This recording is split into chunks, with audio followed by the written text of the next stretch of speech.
stop forcing yourself to walk longer distances if your knees, hips, or lower back are screaming at you afterward. I know that goes against everything you've been told, but here's the truth. Almost no one says out loud in a doctor's office.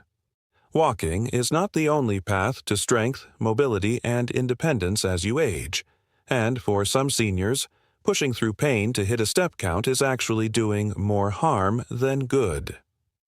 I'm Dr. James Carter, and today I'm going to show you 5 things you can do instead, or alongside, walking that may do more for your muscles, your joints, and your long-term independence than another lap around the block. Let's start with the number that should reframe how you think about movement entirely. Research on aging and physical activity has consistently found that adults over 65 who incorporate strength and balance training alongside or instead of pure walking-based exercise show significantly better outcomes in fall prevention and functional independence than those who rely on walking alone. In some studies, structured strength training reduced the risk of mobility loss by close to 30% compared to walking-only routines. That's not a small difference. That's the difference between climbing your own stairs at 78 and needing help to do it. And here's something I'll tease now because I know it'll surprise you. The single most effective item on today's list isn't a workout at all. It's a habit that takes less than 60 seconds at a time, that you can do in your kitchen, your living room, even while watching television, and it may do more for your long-term mobility than a 45-minute walk. I'll explain exactly what it is and why it works so well when we get to number 1, so stay with me. Before we dive in, I want to ask you something, because I read every single comment on this channel every day. Tell me in the comments, how old are you right now, and what's the one activity gardening, playing with grandkids, dancing, traveling, that you're most afraid of losing the ability to do? I read these, I think about these, and honestly, they shape what I cover next on this channel. So, don't hold back. Alright, let's count it down. 5 to 1, from good to absolutely essential. And number 1 is the one I just teased, so don't skip ahead the order matters because each of these builds on the one before it. Number 5. Your chair is secretly one of the best pieces of exercise equipment you own, and almost nobody uses it correctly. Let me tell you about Harold, 76, from a small town outside Des Moines, Iowa. Harold came to my clinic after his daughter mentioned he'd stopped getting up from his recliner without pushing hard on both armrests. He told me, almost embarrassed, "Doc, I used to walk 2 miles a day. Now I can barely stand up without help." Harold wasn't lazy. His joints had simply reached a point where long walks caused swelling and pain, so he'd stopped moving almost entirely, and that's exactly the trap I want to help you avoid. What Harold needed wasn't more walking. He needed chair-based strength training, a category of exercise that uses a sturdy chair as both support and resistance tool. Here's why this matters so specifically for aging bodies.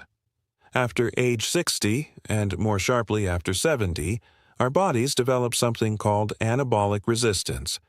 Think of it like a delivery truck that used to drop off building materials efficiently at a construction site, but now the site barely responds unless a much larger, more concentrated delivery arrives.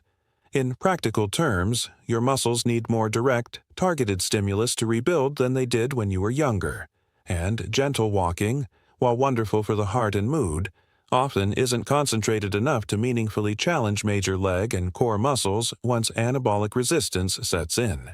Chair-based exercises solve this by directly loading the exact muscles that prevent falls and preserve independence. The muscles around your hips, thighs, and core. Sit to stands rising from a seated position without using your hands, then controlling yourself back down slowly directly train the quadriceps and glutes, the primary muscles that stop you from collapsing when you stumble. Seated leg extensions, seated marching in place, and seated torso rotations round out a full-body routine you can do entirely from a sturdy dining chair.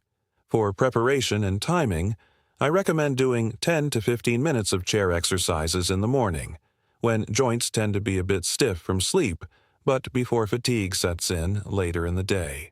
Start with 8 to 10 repetitions of sit-to-stands, resting as needed, and gradually build toward 3 sets as strength improves over several weeks. Always use a chair with arms nearby for safety in the early stages, even if you're not using them to push off. The synergy tip here is pairing chair exercises with a small protein-rich snack within about an hour afterward, something like a hard-boiled egg or a small serving of yogurt.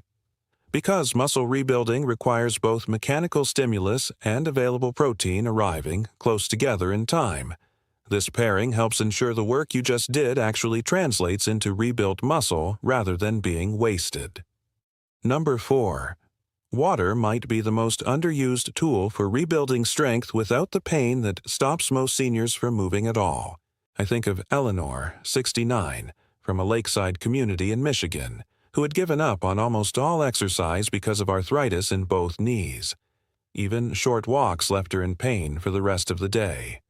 When I suggested a community pool program, she was skeptical. She pictured slow, ineffective water aerobics. Within 12 weeks of a properly structured aquatic program, Eleanor wasn't just moving more comfortably, she'd regained enough strength and confidence to start gardening again, something she'd given up 2 years earlier. Here's why water-based exercise works so well specifically for aging, joints, and muscles. Water provides natural buoyancy, which can offload a significant portion of your body weight, often estimated at somewhere around 50 to 90%, depending on water depth, dramatically reducing the compressive force on arthritic knees, hips, and spines while you move. At the same time, water provides resistance in every direction you push against it, meaning your muscles are working continuously throughout a movement, not just against gravity in one direction, like on land. This matters enormously for aging bodies because joint inflammation, which becomes more prevalent with age due to a gradual increase in low-grade, chronic inflammation, sometimes referred to as inflammaging, is aggravated by high-impact repetitive stress but is often soothed rather than worsened by gentle resisted movement in warm water. For practical preparation, look for pool programs specifically labeled as aquatic therapy or arthritis-friendly water exercise, ideally in water heated to around 83 to 88 degrees Fahrenheit, which is warm enough to relax muscles without overheating you during moderate activity. Start with 2 sessions per week of 20 to 30 minutes, focusing on walking or marching against the water's resistance. Gentle leg lifts using a pool noodle for support, and arm exercises using the water's drag as resistance. Always enter and exit pool stairs slowly using handrails, since wet surfaces around pools are a genuine fall risk zone. The synergy tip: pair water exercise with a gentle stretching routine done on land immediately afterward, while your joints are still warm and loosened from the water. This is when your muscles and connective tissue are most receptive to safely improving flexibility, giving you compounding benefits from a single session. Number 3. The resistance band sitting in your drawer might be more valuable than any treadmill you'll never use. Let me tell you about Vincent, 73, from a suburb outside Phoenix, Arizona. Vincent had tried walking for exercise for years but found the desert heat and his own restless boredom made it nearly impossible to stay consistent. When I introduced him to a simple resistance band routine he could do in 15 minutes in his living room, something clicked. Within 2 months, Vincent noticed he could carry his own groceries up his porch steps without stopping to rest halfway, something he hadn't been able to do in over a year. Resistance bands work so well for aging bodies because they provide what's called progressive, controllable resistance without requiring you to lift and lower heavy weights, which can be intimidating or genuinely risky if your grip strength or joint stability has declined. Here's the deeper reason this matters. Muscle isn't just about strength, it's about preserving what's called muscle fiber recruitment efficiency, essentially. How well your nervous system can activate the muscle fibers you still have. As we age, particularly past 65, we tend to lose fast-twitch muscle fibers, the type responsible for quick, powerful movements like catching yourself during a stumble, at a faster rate than slow-twitch fibers. Resistance band training, especially when done with a bit of controlled speed on the way up, specifically helps recruit and preserve these fast-twitch fibers in a way that slow, steady walking simply doesn't target as effectively. For practical use, choose a band with light to medium resistance to start, focusing on movements like seated rows, where you loop the band around a sturdy door handle and pull toward your body, standing leg presses, where you loop the band under one foot and press outward with the other leg, and bicep curls, standing on the band and curling upward. Aim for 2 to 3 sessions per week, 10 to 12 repetitions per exercise, allowing at least one rest day between sessions so your muscles can actually rebuild rather than being broken down repeatedly without recovery. The synergy tip here involves timing your band workout about 30 minutes after a light meal, rather than on a completely empty stomach, since having some available blood sugar and amino acids on board appears to support better performance and recovery during resistance-based movement, especially in older adults whose energy metabolism doesn't respond to fasting quite the way it did decades earlier. Now, before we get to the final two, the ones that I think matter most if you're finding this helpful, please hit subscribe and tap that like button right now. It genuinely helps this information reach other seniors and their families who need to see it, and it costs you absolutely nothing. All right, back to the countdown. Number 2. Your balance system can be retrained even if you've never done a single balance exercise in your life, and this is where most fall prevention advice completely misses the mark. I think of Ruth Ann, 81, from a small farming town in Nebraska, who came to me after 2 near falls in her own backyard within the same month. She'd assumed her unsteadiness was simply irreversible, a permanent feature of being over 80. It wasn't. Within 10 weeks of a simple structured balance practice, Ruth Ann was walking her garden rows again without holding on to the fence for support, something she hadn't done confidently in nearly 3 years. Here's the deeper science on why this specific practice matters so much, especially separate from walking itself. Balance isn't one single skill. It's your brain constantly combining 3 streams of information in real time: what your eyes see, what your inner ear senses about your head's position, and what your feet feel on the ground beneath you, something called proprioception. Walking on flat, predictable surfaces, which is what most daily walking involves, doesn't actually challenge this 3-way integration system very much, because your brain can essentially go on autopilot. Balance training, by contrast, deliberately introduces instability, single-leg stances, gentle weight shifts, stepping in different directions, forcing your brain to actively practice integrating these signals quickly. Research on aging populations has repeatedly shown that this kind of targeted balance practice reduces fall risk more effectively than general walking programs alone, because it trains the specific reflex speed involved in catching yourself when something unexpected happens, like an uneven sidewalk crack or a pet underfoot. For practical implementation, stand near a countertop or sturdy chair for safety and practice holding on one leg for 10 to 15 seconds, alternating legs several times a day. Progress to gentle sidestepping, walking heel to toe in a straight line, and slow backward stepping once you feel confident. 3 short sessions per week, 5 to 10 minutes each, produce meaningful improvement over 8 to 12 weeks for most people, according to patterns seen consistently in clinical balance programs. The synergy tip: combine your balance practice with the chair-based strength exercises from item 5, ideally on the same days. Stronger hip and thigh muscles give your balance reflexes something powerful to actually execute once your brain senses your off-balance strength and balance reinforce one another rather than working in isolation. And now, the one I promised you at the beginning. Number 1. The habit that may do more for your long-term mobility than any single workout on this list, and it takes less than a minute at a time. I call this movement snacking, and once you understand why it works, you'll never look at sitting the same way again. Let me tell you about Dorothy, 78, from a quiet neighborhood outside Portland, Oregon. Dorothy had reduced her walking significantly after a hip replacement left her cautious and anxious about longer outings. Rather than pushing her back into long walks she wasn't ready for, I introduced her to short, frequent bursts of movement scattered throughout her day.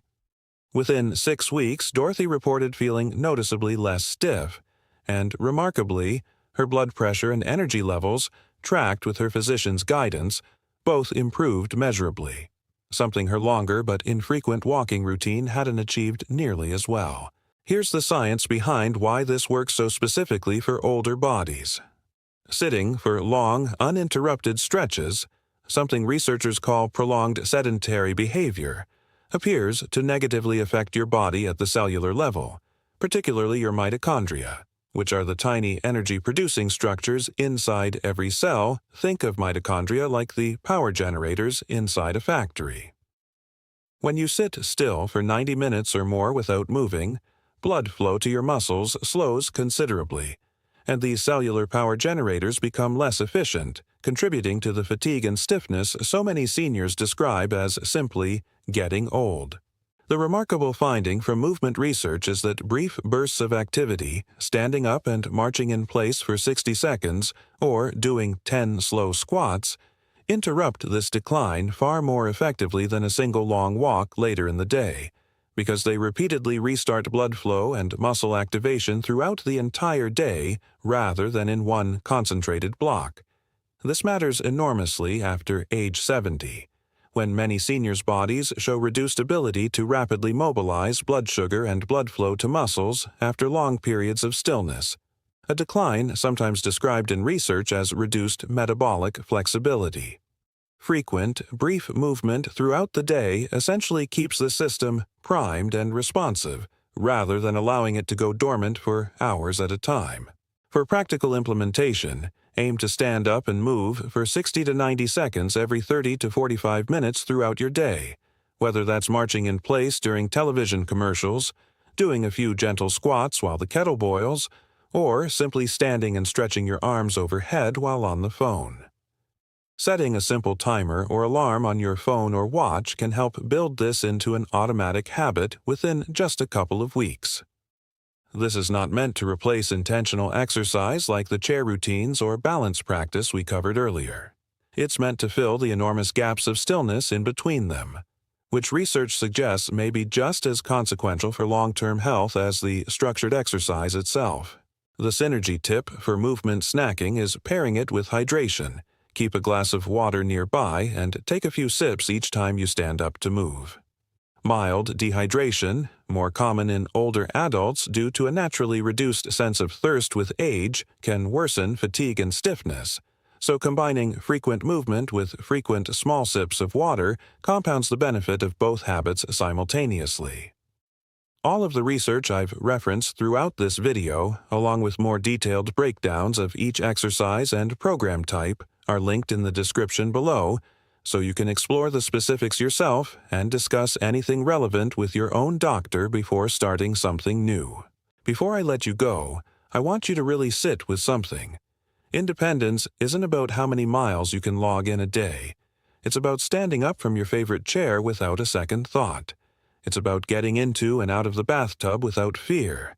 It's about carrying your own grandchild, your own groceries, your own suitcase, without needing someone else's arm. Harold, Eleanor, Vincent, Ruth Ann, and Dorothy all started exactly where many of you might be starting today, frustrated that walking alone wasn't cutting it anymore, maybe even a little afraid that this was simply what aging looked like from here on out. It isn't.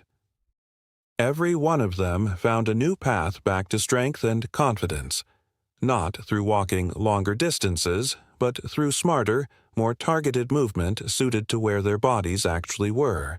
It is never too late to rebuild strength, balance, and independence, no matter what your last doctor's visit told you, and no matter your age today. If this video gave you something useful, please subscribe to this channel. I make these because I believe every senior deserves to move through their life with strength and confidence, not fear or frustration. And I'd love to know in the comments, which of these 5 things are you going to try first this week, and is there a specific activity in your life you're hoping to get back to? I read every single comment, and I'll see you in the next video.